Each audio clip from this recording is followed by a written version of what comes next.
Hello everyone, आज हम करेंगे क्लास 4th का ईवीएस का chapter number 9 changing families. So family में जो है क्या क्या चेंजेस होते हैं ये जो इस चैप्टर में आपकी करवाया गया है जिसको हम आज पढ़ेंगे। सो स्टार्ट करते हैं। So here are some pictures of families. So यहाँ पर जो हमें कुछ फैमिली हैं उनकी पिक्चर्स दिखाई जाएंगी। There are the families of Nimmi, Shering and Nazli. So इन सब की जो है पिक्चर्स हैं हमारे पास फैमिली की। Let us look at this pictures. इन पिक्चर्स को देखना है, talk about what we see and discuss. Then उसके बाद देखना है और उनके बारे में बातें करनी है कि क्या है या उनकी फैमिली में क्या चेंजेस हुए, कैसे हुए, वो सब। A new arrival. There is a great excitement in Nimmi's family. अब निमी की फैमिली में बहुत एक्साइटमेंट थी, यानी कि सब लोग जो है बहुत खुश थे। और क्यों? Because she has a new baby sister. Because अभी उसकी जो है एक नई जो है बेबी सिस्टर आई है। सो फर्स्ट क्वेश्चन है, who were the members of Nimmi's family before the arrival of her baby sister. उसकी बेबी सिस्टर के आने से पहले कौन कौन थे उसकी फैमिली में? So father, mother, grand mother, uncle and Nimmi. How many member are there in Nimmi's family now. अब निमी की फैमिली में कितने हो गए हैं? 6 हो गए। पहले कितने थे? 5। तो अब उसकी बेबी सिस्टर भी आ गई तो कितने हो गए? 6।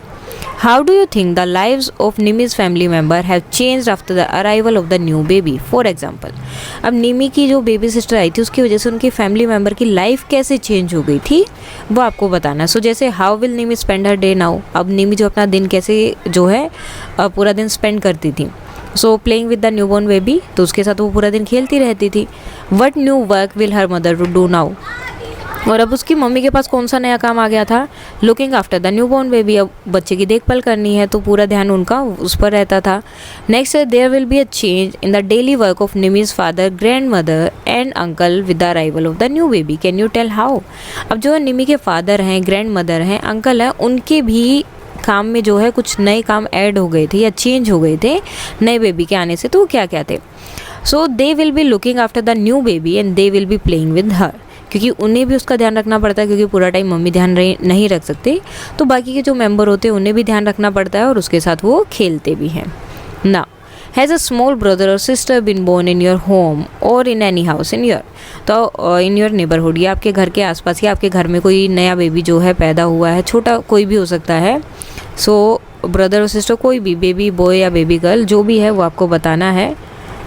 सो यस या नो जो भी है, अगर यस रहेगा तो आप यस लिख सकते हैं। बेबी बॉय या बेबी गर्ल जो भी है is born to my aunty. आपके नेबरहुड में हो सकता है, आपकी फैमिली में हो सकता है, आपके घर में हो सकता है, कोई भी है तो आप लिख सकते हैं वहाँ पर। Next, how does it feel to have a new baby at home. और जब घर में जो छोटा बेबी आता है तो कैसा लगता है? तो ये तो आप सबको मीन्स कोई भी इंसान हो तो उनको कैसा लगेगा? अच्छा ही लगता है। So it feels very nice. How have things change at home with the new baby. अब नए बेबी के आने से चीज़ें कैसे चेंज हो जाती है घर में? So everybody is very happy and they play with the new baby. और वो जो बेबी के साथ खेलते रहते हैं और सब लोग जो हैं बहुत खुश होते हैं। Now find out all about the youngest child in your home and in the home of relative, then write. अब जो भी आपके घर में सबसे छोटा है या आपके रिलेटिव के घर में छोटा है तो उनकी ये सब चीज़ें आपको फाइंड आउट करनी है और आपको बताना है।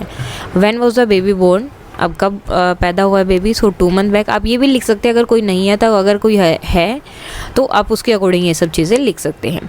Is the baby is a boy और अ गर्ल, लड़का या लड़की? सो बॉय और गर्ल भी आप लिख सकते हैं जो भी है। How are you related to him और हर, और आप उससे कैसे रिलेटेड है? He is my cousin. And where was a baby born, baby जो है वो कहाँ पर पैदा हुआ था? तो in the hospital. And who does the baby look born. So baby जो है किसकी जैसे दिखाई देते हैं? He looks like his father, अपने पापा की तरह, जो कि उसके जो है या आपके जो हैं अंकल हैं। What is the colour of his और हर हेयर, उसके जो बाल हैं उसका कलर कैसा है? Black. What is the colour of his और हर आइज़, उसकी आंखों का कलर कैसा है? Brown. And does the baby have teeth, so baby के टीथ तो बिल्कुल भी नहीं होते, so answer will be no. And what is the baby's length, अब बेबी की लेंथ कितनी है? So around 1.5 feet. तो ये आप यहाँ पर लिख सकते हैं, ये और ये आंसर आप एज इट इज़ लिख सकते हैं। बाकी में अगर चाहें तो जैसे भी चेंजेस हैं वो आप कर सकते हैं। नेक्स्ट क्वेश्चन है, how many hours a day does the baby sleep.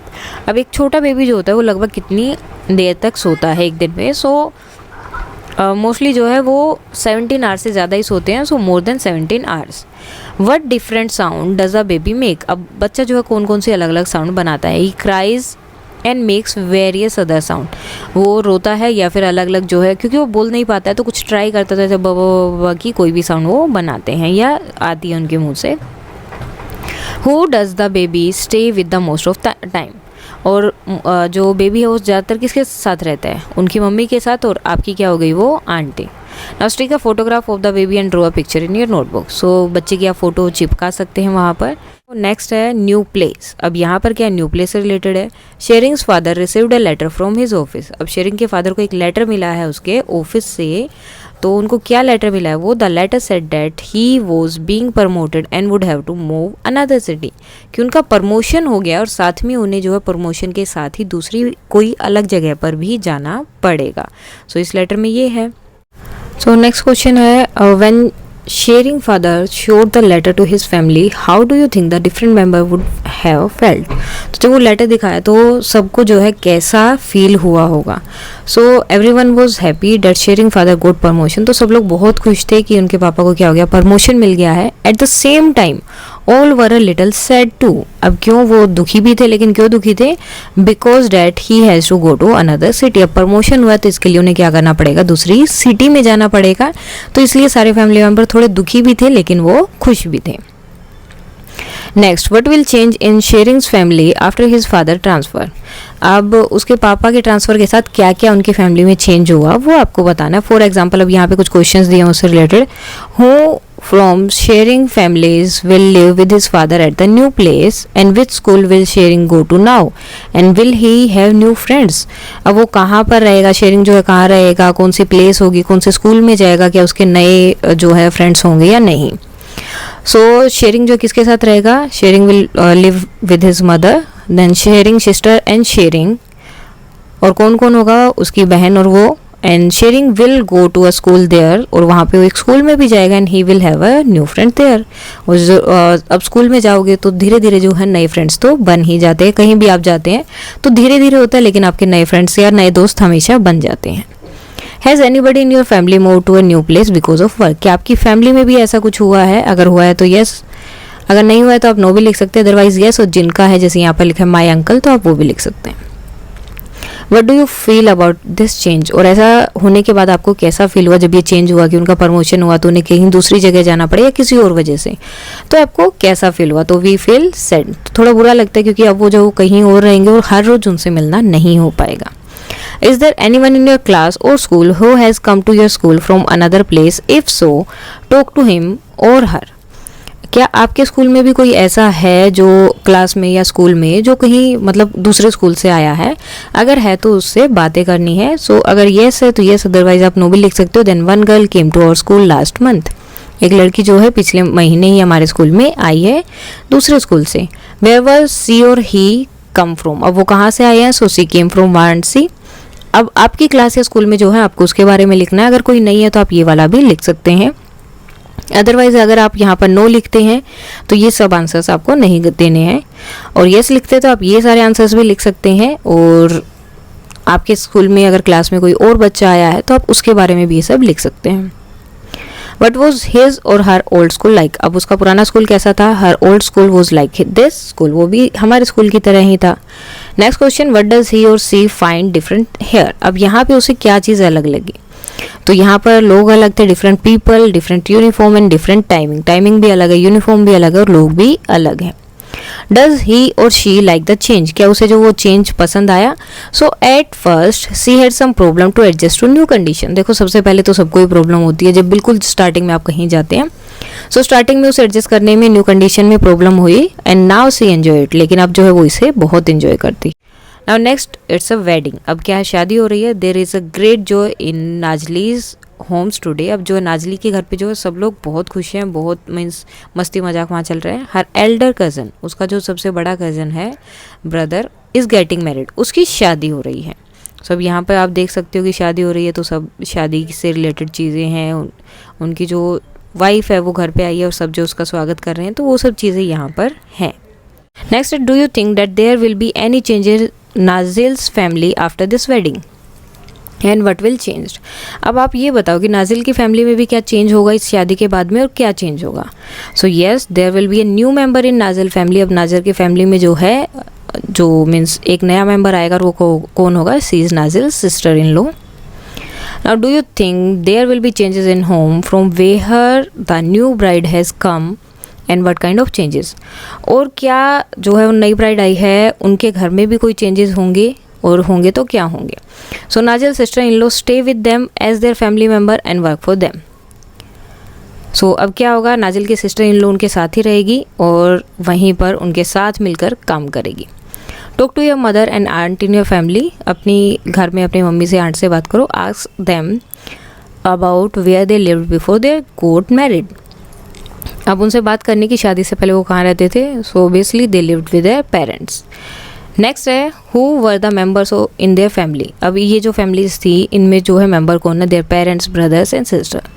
Has anybody in your family been married recently and who. क्या आपकी फैमिली में भी रिसेंटली किसी की मैरिज शादी हुई है, अगर हुई है तो किसकी। So my cousin sister has been married. What kind of special food is cook, तो कौन सा खाना बना था शादी में, वेजिटेबल्स, शाही पनीर, बासमती राइस, दाल एक्सेट्रा। सो और भी चीज़ें आप यहाँ पर लिख सकते हैं। Next, what special cloth do the bride and bridegroom wear. अब जो दूल्हा था दुल्हन थी उन्होंने कौन सा जो स्पेशल जो है कपड़े उस टाइम पे पहने थे। सो traditional bride and groom wear, जो ट्रेडिशनली वहाँ पे जो ड्रेसेस पहनी जाती हैं ब्राइड और ग्रूम के द्वारा, सो वही उन्होंने पहना था। Now write down the reasons of these changes. अब देखो बहुत सारी फैमिलीज़ के बारे में हमने पढ़ा। सो उनमें चेंज क्यों हुआ, उन फैमिलीज़ में क्या रीज़न था चेंज का। सो जैसे निमी फैमिली है, सो निमी की फैमिली में जो है चेंजेस क्यों हुए थे। So in Nimmi's family a new baby is born, क्योंकि एक नया बच्चा पैदा हुआ था, एक बेबी आया था, बेबी सिस्टर उसकी आई थी। So one family member increase, एक फैमिली मेम्बर इंक्रीज हुआ था, तो इस वजह से। इन शेयरिंग्स फैमिली, अब शेयरिंग की फैमिली में क्या हुआ था, Sharing's father got transfer in job and family members are reduced. अब उनका क्या हुआ कि उनकी जो है फादर का प्रमोशन हुआ, जिसकी वजह से उनका ट्रांसफ़र भी हुआ था, तो उनकी फैमिली में एक मेंबर रिड्यूस हो गया था, कम हो गया था। इन नाजिल्स फैमिली हर कज़न गोट मैरिड, नाजिल की फैमिली में क्या हुआ, नाजलीज फैमिली सॉरी, तो उसकी फैमिली में क्या हुआ कि उसकी जो कज़न है उसकी शादी हो गई, और as a result her sister in law came in their family, और उनकी जो है सिस्टर इन लॉ जो है उनकी फैमिली में यानी कि एक मेंबर बढ़ गया। Now there can be many reason for changes in family. अब बहुत सारे रीजंस होते हैं, can you think of some more reasons. अब बाकी कौन से हो सकते हैं, जैसे गेटिंग मैरिड जो अभी हमने किया, transfer in job and birth to of new child. So ये सब जो है चेंजेस के मेन रीज़न हो सकते हैं, और भी रीज़न हो सकते हैं जो कि यही हैं, लेकिन ये जो मोस्ट कॉमन रीजंस है जो हो सकते हैं किसी भी फैमिली में चेंजेस के कारण। Now talk to 3 old people, one from your family, one from your friends family and one from a family in your neighbourhood. तो 3 लोगों से बात करनी है, मतलब जो ओल्ड है उनसे, एक आपकी फैमिली का, एक आपके फ्रेंड की फैमिली से, और दूसरा आपके आसपास पड़ोस से कहीं से भी, उनसे ये क्वेश्चंस पूछने हैं। Your family, friend family and neighbours family. Answers ये भी आप लिख सकते हो, अदरवाइज अगर आप क्वेश्चन पूछे तो ज़्यादा ही अच्छा रहेगा। Since how many years have family been staying here. So कितने साल से आपकी फैमिली यहाँ रह रही है। सो जैसे आपकी फैमिली हो गया मोर देन 150 ईयर्स और 5 ईयर्स, ठीक है।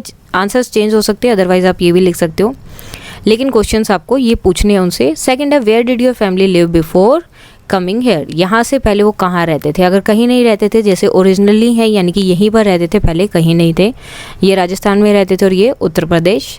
नेक्स्ट क्वेश्चन है how many members are there in your family today. आज आपके टाइम पे आपकी फैमिली में कितने मेंबर है। सो 5, 6 एंड 7 चेंज भी हो सकते हैं आंसर्स, मैं पहले भी बता चुकी हूँ। Next how many member were there in your family 10 years ago. 10 साल पहले कितने थे। So 6, 5 and 10। What were the reason of the changes in your family in the last 10 years. अब लास्ट 10 ईयर में आपकी फैमिली में जो चेंजेस हुए हैं उसके रीज़न क्या थे। सो डेथ हो गई, birth of a sister, change of place. So ये सब भी रीज़न हो सकते हैं। हम जैसे ऊपर वाला हमने क्वेश्चन किया कि क्या क्या रीज़न हो सकते हैं फैमिली चेंज होने के। सो ये सब चीज़ रीज़न भी हो सकते हैं, death of grandfather, death of a person और changes of the place. So ये सब चीज़ें हो सकती हैं। How do you feel about all the changes. अब ये सारी चेंजेस की वजह से आपको कैसा फील होता है। सो अगर डेथ है तो सिंपल सी बात है कि फील बहुत बुरा फील होता है उस टाइम पे। So I feel bad for my grandfather. Birth of a sister, so he feels good for his sister. And changing of place में क्या होगा, मिसेस अदर फैमिली मेम्बर्स। अगर आप अकेले मूव कर रहे हैं तो आप बाकी के आपके जो फैमिली मेम्बर और वहाँ पे जब आपके दोस्त थे, फ्रेंड्स थे, नेबर थे, उन सबको बहुत मिस करते हैं। Now my family yesterday, today and tomorrow. All family changes in some way or the other because of different reason. सब फैमिली में कोई ना कोई चेंजेस हुआ। Has your family change too, क्या आपकी फैमिली भी चेंज हुई है? तो येस एंड नो में आप आंसर दे सकते हो। सो यहाँ पर है yes. When your grandmother and grandfather were children like you, was your family just like it is today? तो ये तो कभी भी नहीं हो सकता कि जब आपके दादी और दादा आपकी तरह बच्चे थे तो क्या उस टाइम पे भी आपकी फैमिली ऐसी थी? तो आंसर इसमें क्या रहेगा? No. Now you have drawn a family tree of your family, let us again draw the family tree of the last year in your notebook. अब जैसे पिछली बार बनाया था वैसे ही। So myself then sister, इसमें क्या आएगा? फादर मदर, एंड देन इनका क्या होगा? ग्रैंड मदर ग्रैंड फादर, यहाँ भी ग्रैंड मदर ग्रैंड फादर हो गए। एंड देन अंकल, जैसे आपने अपने लिए लिखा सिस्टर, तो आपके पापा और आपकी मम्मी दोनों के भाई बहन होंगे, तो वो आपके क्या होंगे? अंकल आंटी होंगे। सो यहाँ पर आप ऐसे लिख सकते हैं।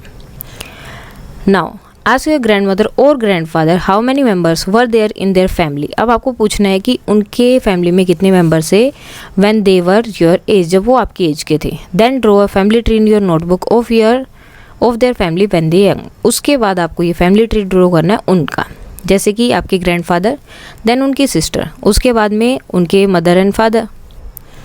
अब मदर फादर के भी भाई बहन हो गए तो अंकल एंड आंटी, और यहाँ से भी उनकी आंटी, देन उनके ग्रैंड फादर ग्रैंड मदर, और मम्मी की साइड से भी grand mother and grandfather. Next, can you see yourself, your brother and your sister, your mother and your. So इसमें क्या है कि क्या आप इस फैमिली ट्री में आपको, अपने भाई को, अपनी मम्मी को या पापा को, किसी को यहाँ पर देख पा रहे हैं इस फैमिली ट्री के अंदर? सो आंसर रहेगा नो। सो अब आपको क्या करना है, जो आपने अपना फैमिली ट्री बनाया था एंड देन जो आपके ग्रैंडफादर का था, वो now draw a family tree of your present family in your notebook. तो सेम जो आपने वो बनाया था वो फैमिली ट्री आपको यहाँ पर बनाना है। Next, can you see yourself, जैसे यहाँ पर माई सेल्फ सिस्टर, देन आपके फादर मदर, उनके भाई बहन, then grandmother grandfather. Next question है, can you see yourself anywhere in this family tree. तो क्या आपने जो है इन फैमिली ट्रीज को कहीं देखा है? Who are the member of your family today and where are your grandfathers. तो यहाँ पे जो आपने फैमिली ट्री में देखा, मतलब जिन लोगों को भी देखा है, आप खुद दिखाई दिए या नहीं, and who are the members of family today, और आज के आपके मेंबर कहाँ हैं या कौन से हैं, और वो कहाँ पर रहते हैं, कौन है, सब कुछ। And where are your grandparents, और आपके ग्रैंड पेरेंट्स कहाँ हैं? Yes, my parents and siblings grandparents, my grandparents are at the top of the family tree. अब ग्रैंड पेरेंट्स कहाँ हैं? फैमिली ट्री के बिल्कुल टॉप पर। और ये फैमिली ट्री बनाया तो इसमें से आपने किसको देखा होगा? अंकल आंटी, इन सबको तो आपने देखा ही होगा। सो वही आपको बताना है। Now let us talk, can you tell if in what ways the family tree of your grandmother and grandfather in their childhood is different from your family tree today। तो आप बता सकते हो कि आपकी दादी का या दादा का या नाना नानी, कोई भी हो सकता है, ठीक है, उनके चाइल्डहुड का फैमिली ट्री आपके चाइल्डहुड के फैमिली ट्री यानी कि आपके फैमिली ट्री से किस तरह से अलग है। So during their childhood my grand parents were at the bottom of the family tree. अब जब वो बच्चे थे तो वो फैमिली ट्री के बॉटम में थे। Now they are at the top, और अब वो क्या हो गए? बिल्कुल टॉप में पहुंच गए हैं। तो ये यहाँ पर डिफरेंस है। Now up to which class do you want to study, आप कहाँ तक पढ़ना चाहते हैं? So till master degree. अगर आगे पढ़ना चाहते हैं तो आप वो भी लिख सकते हैं। Up to which class have your parents studied, अब आपके पेरेंट्स कहाँ तक पढ़े हैं तो आपको लिखना है। जैसे यहाँ पे ग्रेजुएशन लिखा है तो आपके पेरेंट्स जहाँ तक भी पढ़े हैं आपको वो लिखना है। Till which class did your grand mother get a chance to study, आपकी ग्रैंड मदर को कहाँ कितना चांस मिला, कितना वो पढ़ पाए थे। So till class 10th। And what age did your grand mother get married, और आपकी जो है ग्रैंड मदर यानी कि जो दादी हैं या फिर नानी है, उनकी शादी जो है किस एज में हो गई थी? तो at 21। Have you heard of a law that talks about the ages before which girls and boys must not get marriage. तो आपने क्या कोई ऐसे लो कानून के बारे में सुना है जिसमें जो एज डिसाइड होती है कि इस एज से पहले आप बच्चे की शादी, किसी भी लड़के या लड़की की शादी नहीं कर सकते? So there is a law, yes. अब उसमें एज क्या होती है? Boy must not get married before 21 years and girl should not get married before 18 years. तो लड़के की शादी 21 साल से पहले नहीं हो सकती, यानी कि जब वो 21 साल का होगा उसके बाद ही शादी हो सकती है। Now there are many girls who get married before they are 18 years old. अब बहुत सारी लड़कियां ऐसी होती है जिनकी जो 18 ईयर से पहले शादी हो जाती है। Many of them have to even leave school, और उन्हें स्कूल भी छोड़ना पड़ता है। There are many true stories of girls like Sushila of Rangareddy district who are going back to school. अब यहाँ पर बहुत सारी अच्छी स्टोरीज़ भी हैं, जैसे सुशीला है रंगारेड्डी डिस्ट्रिक्ट से, जो कि वापस फिर से उसने स्कूल जाना शुरू किया। She also got the help of the panchayat, उसके पंचायत की हेल्प भी मिली। And the panchayat said that young children should play and study and not be married off. और पंचायत ने क्या बोला कि जो बच्चे होते हैं, छोटे बच्चे, उनकी शादी नहीं करनी चाहिए, उन्हें खेलना चाहिए और उन्हें पढ़ाई करनी चाहिए। A group of people Andhra Pradesh hold special camps to help married girls to go back to school. और आंध्र प्रदेश में जो एक स्पेशल कैंप भी बनाया गया है जिसमें उन लड़कियों की शादी की जाती है उन लड़कियों को स्कूल में भेजा जाता है जो जिनकी शादी हो गई है लेकिन वो पढ़ना चाहती हैं, तो उन लड़कियों की वो कैंप हेल्प करता है। Now Jangamma and Chitty says we would like to study and stand on our feet. So अब जो जगन्नम्मा है और चिट्टी है वो भी बोल रहे हैं कि हमें भी पढ़ना है और अपने पाँव पे खड़ा होना है, यानी कि हमें भी कोई जॉब लेनी है। Are there any such children in your neighborhood who had to drop out of school and do you want to or do they want to go back to school? सो अब आपको बताना है कि आपके आसपास कोई ऐसे लोग बच्चे हैं जो स्कूल नहीं जा पाते किसी भी रीज़न से, मतलब उन्हें स्कूल छोड़ना पड़ा कोई परेशानी की वजह से। तो येस या नो में आप आंसर लिख सकते हैं, जैसे इन्होंने नो लिखा, अगर येस है तो आप येस लिख सकते हैं। And has anybody in your family goat married recently, और क्या आपके फैमिली में कोई किसी की अभी अभी शादी हुई है, तो आप येस या नो, जो भी, अगर नो है तो आप नो लिख देंगे, एंड येस है तो आप येस लिख देंगे। एंड देन अगर येस है तो उससे रिलेटेड क्वेश्चन है what was the age of the bride and the groom. Bride और ग्रूम की एज क्या थी? So bride was 24 years old and the age, यहाँ पर एज रहेगा the age, and the age of the groom is was 27 years old. तो groom की age 27 और ब्राइड की 24 है, तो दोनों ही अकॉर्डिंग टू लॉ शादी कर सकते हैं। जैसे कि आपको बताया गया ऊपर ही कि एज कितनी होनी चाहिए, गर्ल्स के लिए 18 और बॉयज़ के लिए 21। तो दोनों की एज उससे अबव है तो आराम से वो शादी कर सकते हैं और उस टाइम पे उनकी शादी हुई थी। सो ये था आपका चैप्टर नंबर 9 चेंजिंग फैमिलीज़। अगर इसमें कोई डाउट है तो आप कमेंट करके बता सकते हैं। And that's all for today and please like share and subscribe. Thank you.